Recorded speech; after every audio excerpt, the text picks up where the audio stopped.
if I was talking to a client today and he was like, he or she was like, I need, 100% of my money in year one accessible. Like I want to put 10,000 in this, and then I want 10,000 available. I would simply say this is not a good fit. Like this is not a 1 year strategy. It's a long-term strategy, and it's a way for you to ultimately become your own source of financing. Which, like anything else in life, it's going to take time to get there. It's not going to be instant gratification. It's going to take time to get there. But when you do get there, you're in a much better financial situation.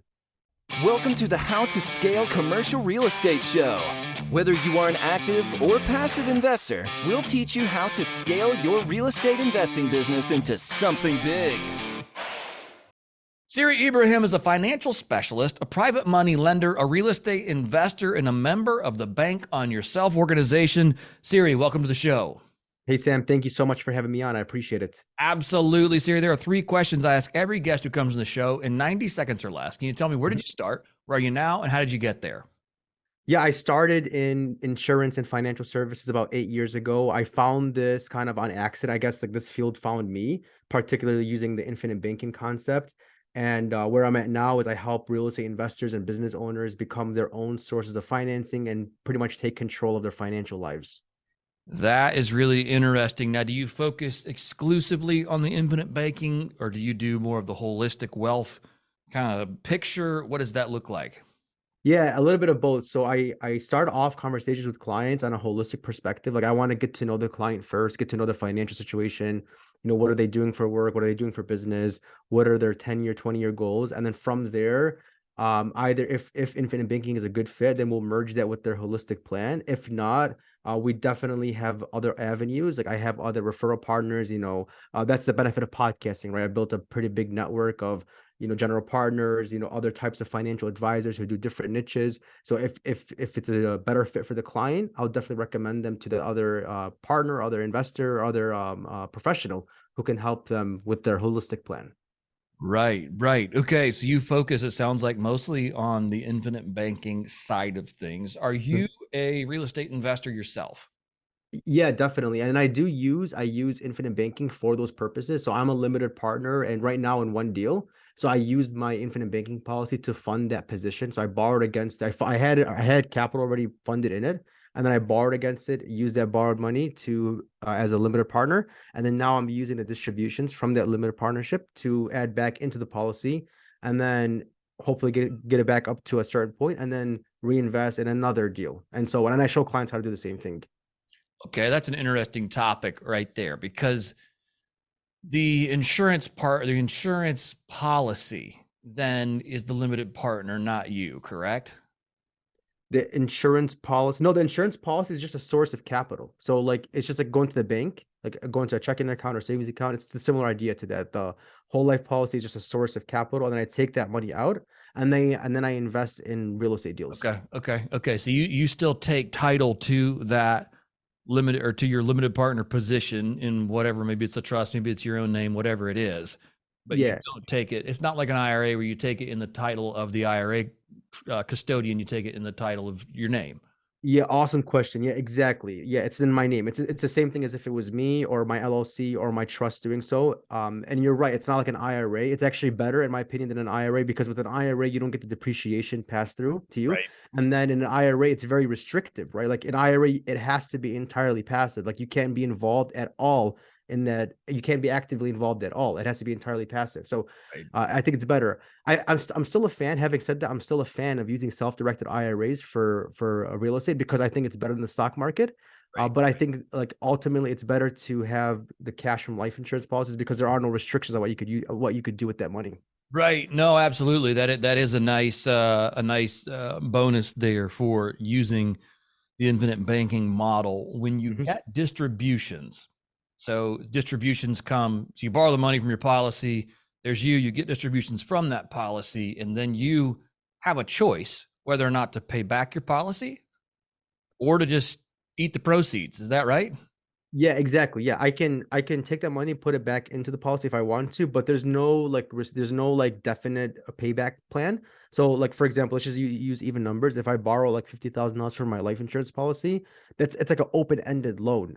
It's not like the insurance company is gonna be like, okay, here's the payment structure. You have to pay, X amount every first. Like a mortgage, for example, it's like a closed-ended loan. It's like the opposite of that. It's open-ended. You pay the only way it works is actually the way it works is that whatever money you take out, you have simple interest that grows on that amount every day. So like I think if you took 50,000 at 5% interest, it comes out to I believe like $7 a day. So it grows by your balance that you owe the insurance company grows by about $7 plus or minus a day Right. until you pay that loan back. So you don't have to pay that loan back right then and there. You could pay it back next year. You could pay it back 3 or 4 years when you exit that deal. And so it's very flexible, especially for which I think a lot of business owners and real estate investors just need that flexibility because of the uncertainty of when they'll make money. Right. And that, I think that's a key difference there. And at some point, does that policy loan ever become due? Is there a 100-year clause in that policy that says, hey, at some point this has to come back? Or Yeah, good question. So there's typically a couple parts. There's the cash value, and then there's the death benefit, like the life insurance part of the policy. And then when you take out a loan, it opens like the third part. So when you have an outstanding loan, as mentioned, like every day it's going to grow by interest. The loan balance is going to grow. right. But so is the life insurance, and so is your cash value. And the life insurance and the cash value both outpace the growth of that loan that you owe. So your asset side is growing greater than your liability side. And then ultimately what will happen is if you just never pay back the loan, let's just say you pass away at age 100 and there's like, I don't know, like $3 million in life insurance and you owed, let's just say all the interest and everything added up to like 800,000, they would just take like $3 million, subtract the principal and interest owed, so 800,000 in this case, and then pay your beneficiaries $2.2 million. So yeah, there's no like it just whenever you pass away, they would take that from your death benefit. Right. Yeah, okay, that makes a lot of sense. One clarification I want to have on this Mhm. is that the insurance company will say, hey, your policy is going to grow at 4%, right? Yeah. And you're saying that they are willing to loan you money, your money, of course, give you your money back at a lower interest rate than what Mhm. they are paying you. So the growth on that account is still greater than the expense of borrowing it. Absolutely. Yeah. That's what makes this whole concept good and work is because when you have your cash reserves growing and then you leverage your cash reserves, meaning you borrow against it, that loan you take out, that interest rate you take out is going to be less than the growth of your reserves, meaning that your cash reserves will outpace what you are paying to borrow against it. So imagine if like you went to a bank account, you had a savings account, they were going to give you, 4 or 5% compound growth annually on that savings account, and then the same bank would give you a loan, but the loan they gave you was less than their growth. That's a very, I guess, a different way of putting it. And then it kind of brings us to the next point is that like no bank will ever do that. No bank will give you an interest earning account and then give you a loan less than that interest earning account because it doesn't make sense for them. Usually it's the opposite of that. Usually you're giving a bank money at 0% interest, like in a checking account, and then they're taking that money and then loaning it out to other people at much higher interest rates. So this kind of gives you, using the infinite banking system or model, gives you a chance for you to become the banker, and then for you to have that arbitrage, which is the difference between what you paid to borrow money and what you earned while you had that money saved or stored. Here's a question I have lodged, not lodged. That's a complaint. Usually, a lodge a complaint. Here's a question I have had. Uh-huh. Simple word here. Question I've had: the break-even period of a policy is like 6 to 7 years, from what I understand. So Correct. by the time your cash value equals what you've put in it, might be 6 or 7 years. Whereas the break-even period for me in a normal bank, just walk down the street, is today. Yes. Mhm. Like I put $100 in the bank today. I have $100 now. Inflation aside, all those Yeah. things, Yeah. all those things aside, I have $100 still today that I can go withdraw. I Mhm. put $100 today in an infinite banking policy, and tomorrow I might be able to pull out 25, maybe. maybe 30. That's all I've got. I've taken, or maybe it's 90. I don't know. Either way, Yeah. I've taken a haircut the day one I put money in. And I understand that insurance companies need to make money, but how do you bake in that 7 years of potential return on, say, bank A versus bank B, and say, okay, how do you calculate that loss of buying power, return on investment over that 7-year period as you calculate then later on borrowing the money and all those things? That question even make any sense at all? Yeah, absolutely. In other words, why take that dip in the first couple of years? Like if you put, for example, $10,000 in year one in a life insurance policy, you won't have $10,000 in year one. Like if you Right. surrender the policy, you'll probably, depending on your age and how much you're doing and other factors, you'll probably have like 6 or 7,000 available as a cash Right. surrender in Yep. year one. And then it grows every year. And then, like you said, probably year 6, it breaks even. So that means that the premiums you put in match the cash value. And then it brings it to the next question is like, why would you even do that? Why just skip all this and just put money in a bank? So that way it's instant break even. And then you could just take money out as needed. And it kind of brings it to a couple other questions, right? It's like, number one, what do you want to do with your money? If you want to, I mean, some business owners and real estate investors want to keep growing their cash. So ultimately, a life insurance policy structured the infinite banking way will outpace what a bank is going to do, right? Because if a bank is going to say we'll give you 0% interest, right, for example, and you have access to all your money, that's convenient for you, but at the same time there's no growth there at all. Whereas on the whole life policy side, there will be growth, especially after that year 7, it'll compound or grow. I think overall it's safe to project or assume that you'll probably get like a little bit over 4% compound growth over the life of that policy, which is not bad because it's tax free, number one. And number two, it's not affected by market conditions, so it doesn't change over time. It doesn't go down. You can't lose money in it. And then it's also too, it's like a long-term strategy, right? So if I was talking to a client today and he was like, he or she was like, I need 100% of my money in year one accessible. Like I want to put 10,000 in this, and then I want 10,000 available. I would simply say this is not a good fit. Like this is not a 1-year strategy. It's a long-term strategy, and it's a way for you to ultimately become your own source of financing. Which, like anything else in life, it's going to take time to get there. It's not going to be instant gratification. It's going to take time to get there. But when you do get there, you're in a much better financial situation. And that's an interesting point, I guess. If and just help me, I mean, clarify for me. So I'm raising objections because I Yeah. want to find out what I'm missing. But I can do that same thing in A. I can put all the money in and I can have access to it now. Why do I want to wait 7 years to do it, even if it's growing? Maybe. I mean, what am I Yeah, missing yeah. there? Yeah. So let's just say option A is you put money, for example, 100,000 in a checking account. Option B, you put 100,000 in a life insurance policy, right? Now let's just say, for example, you find a real estate deal to invest in. Just to use even numbers, it's 50,000 to invest in the deal, right? Yep. So you go to option A. If you use option A, you would simply deduct 50,000 from 100,000. So now your account is down to 50,000, even because you've leveraged that you've used that for a real estate deal.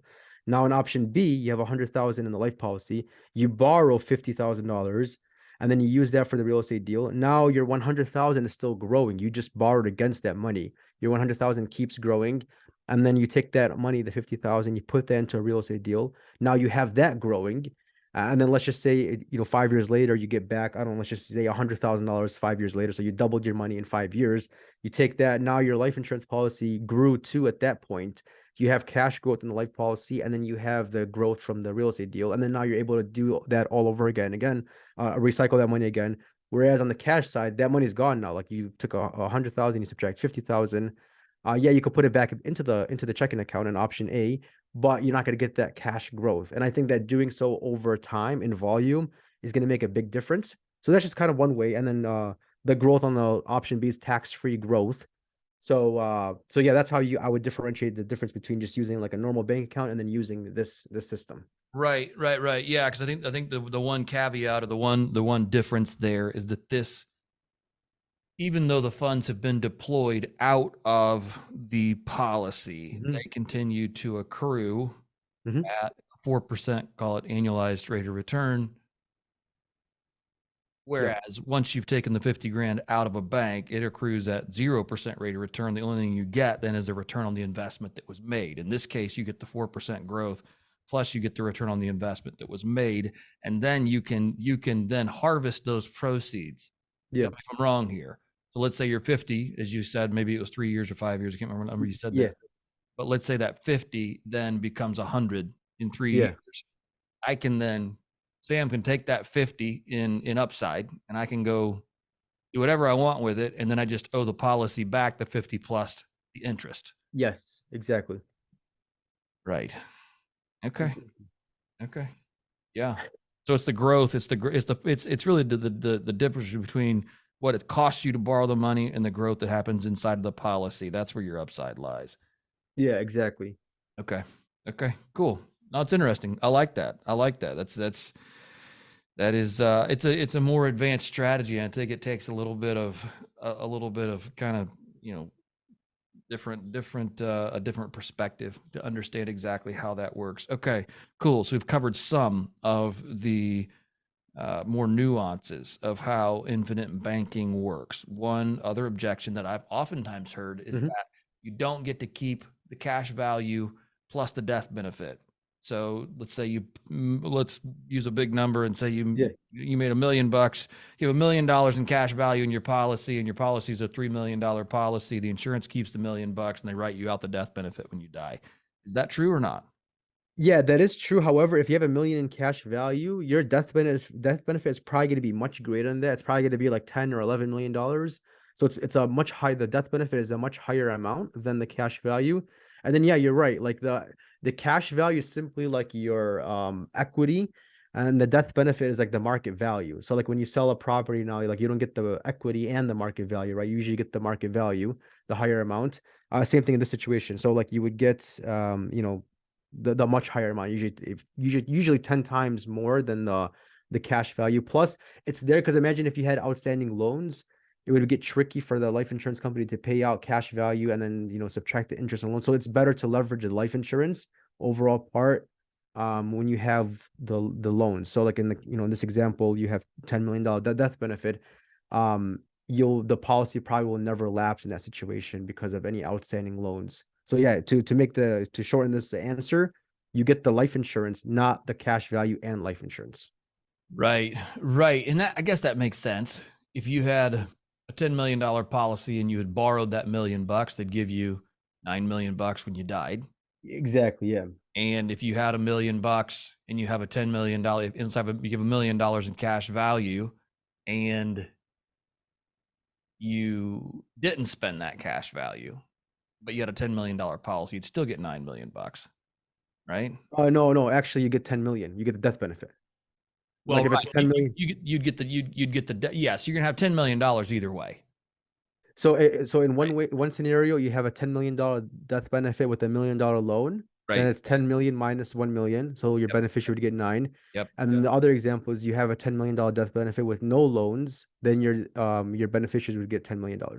So right. But you have to, but the $9 million payout, you've then already spent $1 million of that $10 million payout. So it's 10 either way.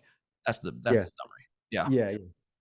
Okay. Cool. No, that's great. And again, these are things that for those of us that don't do this every day, this might be little, some more elementary questions on how these policies function. But I think that's really, really smart.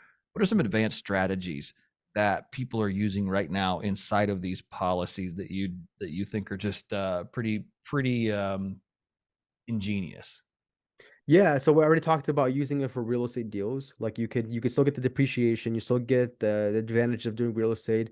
And then also I have some clients who use it for like private money lending. So like they borrow against the policy, they loan that out at a higher interest rate, and then they have now kind of two places that they're making money. One place in the policy still keeps growing, as mentioned, the policy keeps growing, and then they also make a spread on that. So they're borrowing at a certain rate, like 5% simple interest, and then they're loaning that out at a higher rate. Let's just say, I don't know how much private money is nowadays. Let's just say 12% because of the rise in interest rates. So let's say 12%, and then they would make that spread, and then they would take if they had an agreement with the borrower that the borrower is going to make interest only payments, they would take the interest only payments and then use that as income to put back in their policy. And then repeat that cycle over and over again. This way, they're literally like the bank in that situation. They're just simply lenders earning interest regardless of what happens with the real estate deal. So that's another strategy you use. And then also think of any strategy you're already doing, like any other investment strategy you're already doing, or even for your business, you can use this concept for it, and it'll help you amplify those returns because of the ability to borrow against the cash, use the income or distributions to put back in the policy, and so on. Right. I like that. That makes a lot of sense. Let's talk about taxes. You touched on this a little bit. But if it's a 4%, let's call it a 4% growth, and you as Siri are receiving you're receiving the payments, from whatever investment you made, it's coming directly to you. Mm-hmm. When you pay back that policy, I mean, there's no tax savings necessarily on that front because you're still receiving those payments in your name. So you're going to pay taxes on that as ordinary income, and then you pay back the policy, and only the growth inside of the policy is tax free, correct? Yeah, exactly. Good point. So that means that if you borrow out the money and then you do other things with it, you loan it out or you invest, that income outside of the policy is taxed the same way it would be otherwise. So it's not like, so some people might think like this is a strategy to like eliminate all taxes. You can't do that. Right. You're still taxable on that's still taxable income. Where it's favorable is the money inside the policy grows tax-free. Usually in most situations, the loans are tax-free, the withdrawals are tax-free, and the life insurance is tax-free. Right. The death benefit is tax-free. So that's how you can kind of you could use it to increase your rate of return without having to increase your taxable income. Because think about it this way. Let's just say after the arbitrage, after you consider the amount of money you borrow and the amount of money you paid back to the insurance company, let's just say it was a 2% growth, and let's just say you invested in something that earned you 20%, then that means that your rate of return just increased to 22% because of the extra 2%. But that extra 2% that you got in the policy wasn't taxable. So this helps you increase your rate of return without increasing your taxes. That's, I guess, one way to put it that way. Right. No, I love it. I love it. Siri, we have dove. Golly, I can't speak today. one day I'll learn how to speak on a podcast. We have covered some really more nuanced portions of the infinite banking model, how it works, things you can do with it, strategies inside of it. It's a fun conversation for me, and I think the more people I talk to about this, the more fun it becomes because it takes a little bit of creative thinking in order to get your mind wrapped around the possibilities with this. So thank you for taking the time to come on the show today and share with us kind of the nuances here. Certainly appreciate it. It's been very insightful for me. If our listeners want to get in touch with you and learn more about you, what is the best way to do that? Yeah, well, thanks, Sam, for having me on your podcast. Best way for listeners to connect with me is go to thinkinglikeabank.com. It's thinkinglikeabank.com website.